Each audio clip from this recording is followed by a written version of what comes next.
కొత్త డీజీపీ నియామకం సాయంత్రంలోపు జరుగుతుంది. వాస్తవంగా చీఫ్ సెక్రటరీ డీజీపీల బదిలీ కోసం పట్టుబట్టినటువంటి చంద్రబాబు బీజేపీ అధినాయకత్వంతో మాట్లాడి సెటరేట్ చేసుకోవడానికి ఉన్నారు. ఇంతకుముందు ఆయన తీపించారు ఇంటెలిజెన్స్ చీఫ్ని, అట్లాగే విజయవాడ కమిషనర్ని మార్పించడంలో సక్సెస్ అయ్యారు.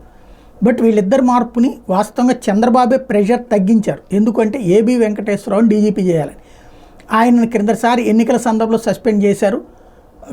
ఇప్పుడు ఎట్లయితే ఇంటెలిజెన్స్ చీఫ్ని మార్చారో అప్పుడు కూడా అట్లాగే మార్చారు. కాబట్టి ఆయన ఇప్పుడు ఎన్నికల్లో ఆయన డీజీపీగా చేయడం సాధ్యం కాదు. ఆయన మీద ఆల్రెడీ సస్పెన్షన్ వేటు ఉంది. అది తొలగించడానికి క్యాట్కి వెళ్ళారు. ఆ క్యాట్కి సంబంధించిన ఉత్తర్వులు వచ్చేస్తాయి అనుకుంటే అది లేట్ అవుతా వస్తుంది, వాయిదా పడతా వస్తుంది. ఇప్పుడు ఆయన తీసుకున్న ఇప్పుడు ఈయన పేరుని డీజీపీకి పంపించాలి అంటే అప్పుడు మళ్ళీ ఇట్లాగా ఈ కాన్సెప్ట్ మీద తీసేస్తారు అని తేలాక అప్పుడు ఇక డీజీపీది మార్చమని చెప్పి నేను అమిత్ షా వచ్చినప్పుడు మాట్లాడితే ఇప్పుడు అమిత్ షా వెళ్ళిన వెంటనే ఈ నిర్ణయం జరిగింది, డీజీపీ మార్పు.